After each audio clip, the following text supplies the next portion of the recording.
We want to tell you about February 14th, 2018. I remember my sister telling me that her club was giving out pretend marriage certificates during lunch for Valentine's Day. She was looking forward to a day full of love and friendship. I remember fourth period. I was tired but happy after my lunch event. I remember walking outside because of the fire drill.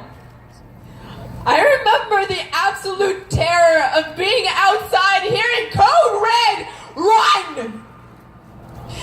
I remember needing to tell my family that I was alive and barely being able to send the text because I was in real danger and they couldn't stop it or help me. I remember receiving a text from my younger sister saying, "I'm safe, code red, school shooter, do not call." I remember freezing thinking, no, this can't be real. Shooter still at large at Marjorie Stoneman Douglas. It was real. My earth shattered. The only thing I could think to say is, Leonor, I love you so much. I remember the only time I cried that day, when my sister told me she loved me. I remember hearing the knocks of the SWAT team. I can still hear them knocking. Apparently, in America, first responders need to come with guns and helicopters for us to go home from school. I remember collapsing the next day because I got up and had to remember those who never did. I remember hearing my dad knock on my door the next day and falling apart because I thought it was happening again. I will always remember every single detail. My trauma isn't going away, and neither are we. Woo!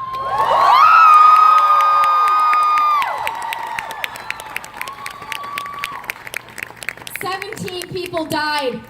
17 lives were stolen too soon. 17 families will never see their loved ones again. And everyone will live the rest of their lives with the horror of the tragedy that happened at their school. But the thing is, this isn't just about Parkland. Gun violence did not start on February 14th. This is not new. And us Parkland kids, we're not special. I wish we were the only ones to have ever known this, but we're not. We're not especially articulate, we're not super charismatic, and we're not the first students to be fighting for this. This movement was always here. People were always here screaming for change!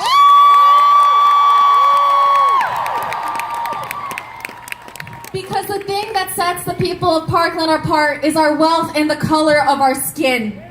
We cannot be complacent with a system that designates certain areas as safe while communities of color continue to be neglected, abused, and disproportionately affected by gun violence. We are here united until no child ever lives with the fear of a bullet. What? One more! There cannot be one more story like that of Cortland Arrington from Huffman High. She was a senior like me. She was going to be a nurse. She was shot in school and no one heard of her death because she was black. Not one more. There cannot be one more murder like that of Stephen Clark, who was shot 20 times in his own backyard by the Sacramento police for carrying a cell phone. Not one more. There cannot be one more story like that of Tariq Moreau. His life also taken on February 14th.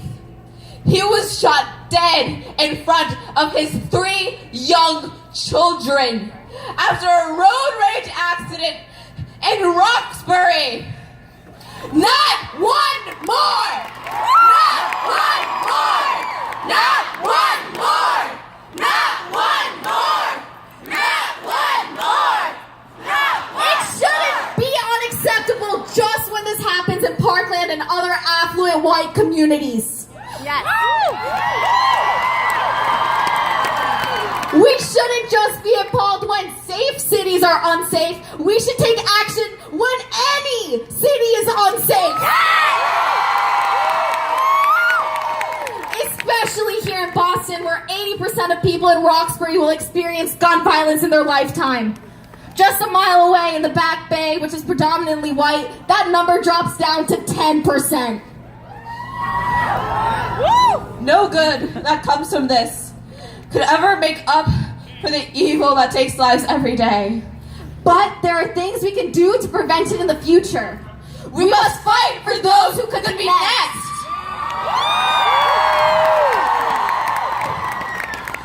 These are our lives at stake.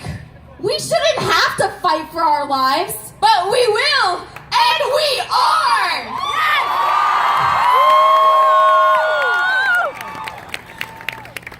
And we will continue fighting until we're all safe. Never again! Thank you. Not one more! Not one more! Not one more! Not one more! Not one more! Not one more! Not one more! Not one more! Not one more!